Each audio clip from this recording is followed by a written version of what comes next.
Since independence, we have every 5 years, without fail, reaffirmed our democratic credentials. And we have done so by returning to the people, the sovereign of our nation, for a mandate to serve. We have, in this context, put our nation on consistent and predictable journey of deepening and maturing our democracy. Tomorrow, I will emulate that honored tradition and hand over the mantle to my successor, Dr. William Samoei Ruto, and I am profoundly grateful for the honor and privilege that you bestowed upon me to serve as the 4th President of this great Republic of Kenya. In my service to you, the people of Kenya, I was supported by a cabinet, principal secretaries, holders of constitutional offices, security agencies, our ambassadors and permanent representatives in all our missions abroad, and indeed by all public servants. But most importantly, you, the people of Kenya, have walked with me each step of the way, cheering me, but also chastising me as the occasion dictated. To you all and to all those who have served with me during my tenure as President, please accept my immense and deep gratitude. So fellow Kenyans, tomorrow's inauguration, the last step in a process of electioneering, is a moment for us to come together as one people to pursue the promise of Kenya as destined by God. This afternoon, ahead of tomorrow's inauguration, I hosted the incoming President, Dr. William Samoei Ruto, here at State House, Nairobi. As you are all aware, the transition process commenced on the 12th of August, 2022, and over the last few weeks, the doors of State House and the Office of the President have been open to the technical teams from the Office of the President-elect so as to facilitate a smooth transition and handover of power. This afternoon's meeting between the President-elect and myself is the final step in that process. Fellow Kenyans, the work of building a nation is a continuous endeavor passed from one generation to another, from one administration to the next. And this in an unbroken chain that seeks to progressively build a more united, equitable, and prosperous Kenya. With the mandate you bestowed upon me, my administration, together we have fostered an integrated devolution as a way of life in our country. We have reinforced our educational and technical excellence, and we have also successfully led the nation through the worst global health crisis in over a century. We also turned a number of challenges that we inherited and those that emerged during our tenure into areas of opportunity for a better Kenya. The baton we received from the late President Mwai Kibaki was carried through.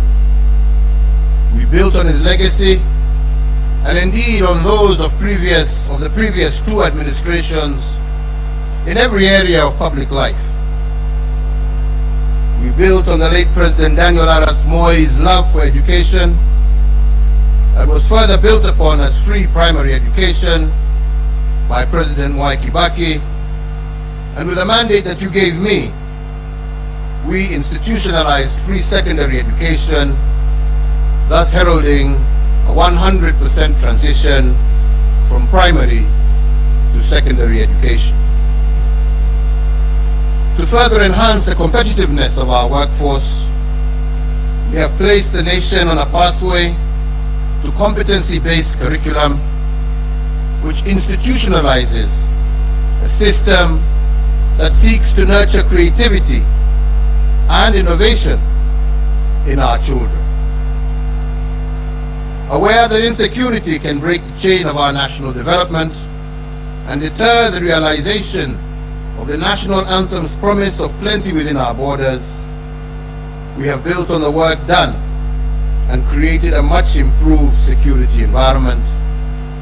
Critically, we muted the wave of terror attacks that had placed a stranglehold on our nation, reduced crime rates, and secured significant progress in terms of illicit trade in firearms and other long-standing security challenges.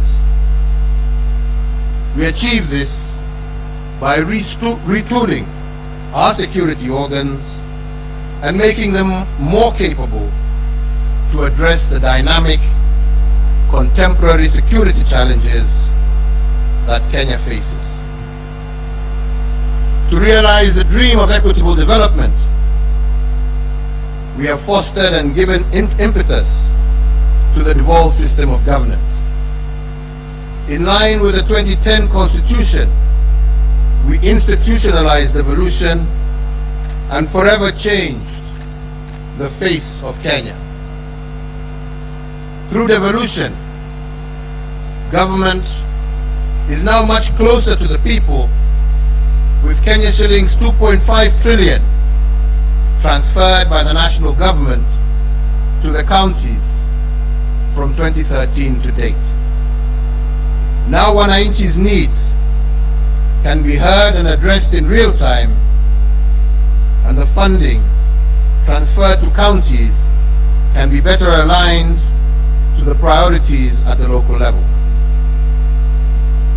With the mandate you gave us, we pursued the vision of previous administrations for greater economic integration within the East African region and led the push to admit the Democratic Republic of the Congo into the East African community. With this singular move, the East African Community Common Market grew by 90 million people, yielding an expanding market of 300 million persons and the consequent enhanced opportunities for Kenyan enterprises. Building on the place of pride earned by our forefathers, we fortified our global footprint. Our non-permanent membership in the UN Security Council has amplified Kenya's voice on international peace and security matters. Indeed, from 2013 to date, we have had over 100 inbound and outbound state visits, hosting heads of state and government from across the world, and Kenya is now a consequential voice and an undisputed leader in continental and global issues. This has enhanced opportunities for Kenyans in both the diaspora, but also within the international civil service. As a consequence, diaspora remittance have increased tenfold over the last decade, and they now stand at an all-time high at over Kenya shillings 400 billion per annum as of 2021, surpassing some of our traditional exports as foreign exchange earner. We have also built on the aspiration of the independence generation to foster inclusivity and gender parity. We have furthered the pioneering spirit of the second administration that elevated women leadership, and in an unbroken chain, built on the progress made under the third administration, and we have vastly expanded women's participation in governance and significantly increased the number of women in cabinet and in senior ranks of government, as well as our security organs. We hand over 11,500 kilometers of newly tarmac roads under our administration, doubling the number of kilometers constructed from the dawn of the Republic to 2013. My administration has upgraded Kenya's infrastructure in terms of roads, ports, bridges, fiber optics, power generation and transmission, and as a result, Kenya now stands out as an investment destination of choice and a continental as well as a global hub. In enhancing service delivery, with the mandate you gave us, we also transformed the way government services reach the Mwananchi. We did this through the introduction of Huduma Centers and the e-Citizen online platform, which together have made access to public services a fast and pleasant experience and not the toll that every citizen had to endure in the past to obtain basic services.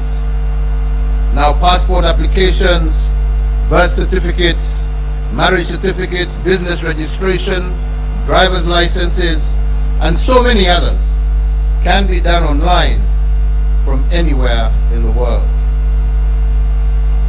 As a digital government, we successfully transitioned from analog to digital television and radio, resulting in the country today being home to 130 TV stations, up from 14 in 2013, and 204 radio stations, up from 130 in 2013. These figures do not factor the massive expansion in the digital space that has seen many hundreds of thousands of Kenyans successfully monetize various digital communication avenues. I have immeasurable pride in having the magical tag of Made in Kenya affixed to a much wider range of products, and my administration has reinvigorated domestic manufacturing and diversified our exports of finished products.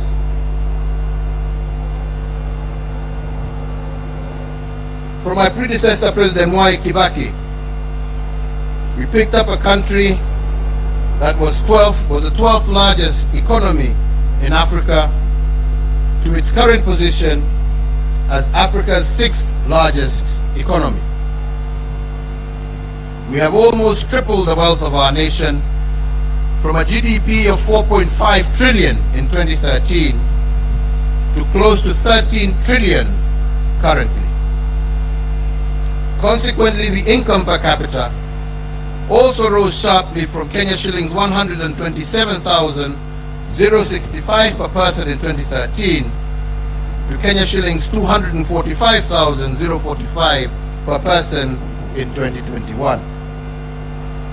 This has seen Kenya graduate from a lower middle income country, and it is notable that if we continue on this growth trajectory, what this means is that by next year, we will join the league of truly middle-income countries. In another milestone as a mark of the growth that we have experienced, our tax revenues have more than doubled from slightly above Kenya shillings 800 billion in the financial year 2012-2013 to Kenya shillings 2 trillion in the financial year 2021-2022. The dream of our forefathers was to rid the country of disease, ignorance, and hunger.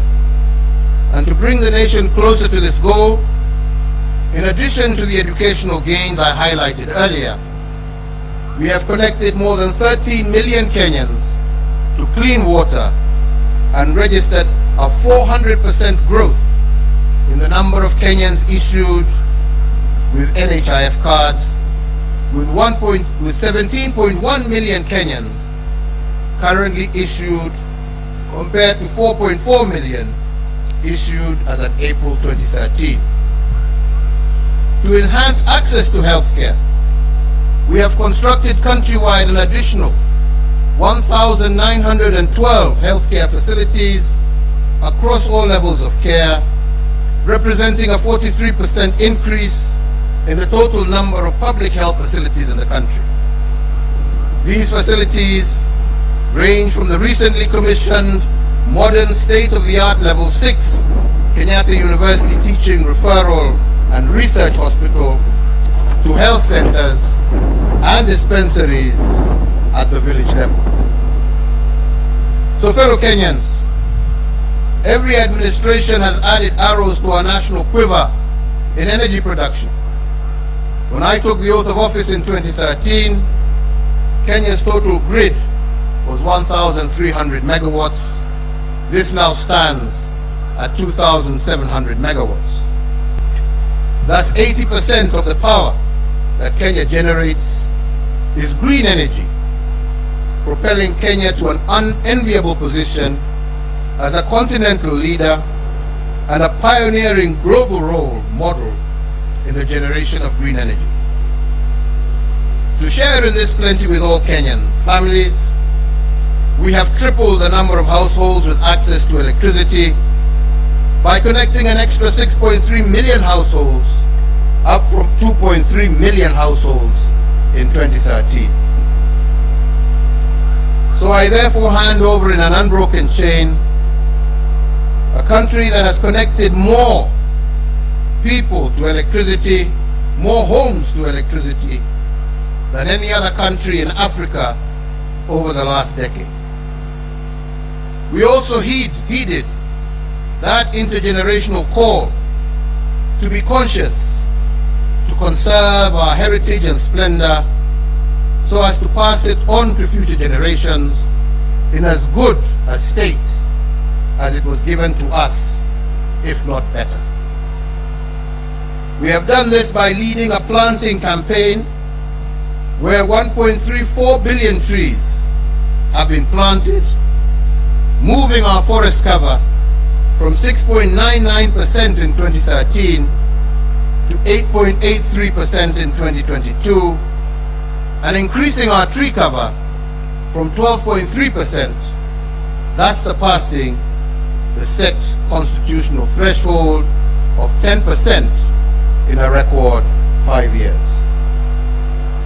As a result of our conservation efforts and other legal and institutional reforms, we have also recorded the lowest levels of poaching in our nation's history, and thus registering the highest wildlife population for our Big Five and a majority of other wildlife species that share Kenya with us. So fellow Kenyans, while we have made remarkable progress, it is also important that I note and appreciate that building a nation is a journey. There is still much more to be done to move our nation to the next level of development towards realizing our Vision 2030. And the fourth administration, which I had the privilege to lead, has built on the foundation laid on others, upon which the fifth administration can also build. So fellow Kenyans, let me conclude by saying that to serve one's country is the greatest honor any citizen can receive. It is a sacred trust, and it has been an immense privilege that I have not taken for granted. I thank you all for the immense opportunities you have awarded me to serve in various public roles over the last 2.5 decades, which have included, amongst others, Chairman of the Kenya Tourism Board, Member of the Jomo Kenyatta University Council, Chairperson of the Disaster Emergency Response Committee, a member of parliament for Gatundu South, a cabinet minister serving in the ministries of local government, the Ministry of Trade, the Ministry of Finance, the leader of the official opposition, Deputy Prime Minister, and as the President of this Republic for the last 10 years. In all the work I have done as President, and in every presidential decision I have made, and in every executive action I have taken, in every bill I have proposed and assented to, I have been guided by the dream of our forefathers, and that is the dream to eliminate poverty, ignorance, and disease, and to improve the quality of life of all Kenyans, and to create conditions for everyone to achieve their dreams. As a hallmark of our democracy, therefore, I will tomorrow, before God and you, my fellow countrymen, hand over the instruments of power to our new president at the Moi International Sports Center, Kasarani. And with that, the fourth administration will come to an end, and the tenure of the fifth administration will begin. My entire family and I join all Kenyans in wishing the very best to our next president, Dr. William Samoei Ruto, and extending to him our warmest congratulations for receiving the mandate of Kenyans to lead us as our fifth president. And so, Mr. President-elect, as you walk the path to your inauguration and beyond, you will be the president not just for those who voted for you, but for all Kenyans. In the prophetic words of our national anthem, we are summoned to purposefully dwell in unity, peace, and liberty, working hard and together so that plenty may be found within our borders.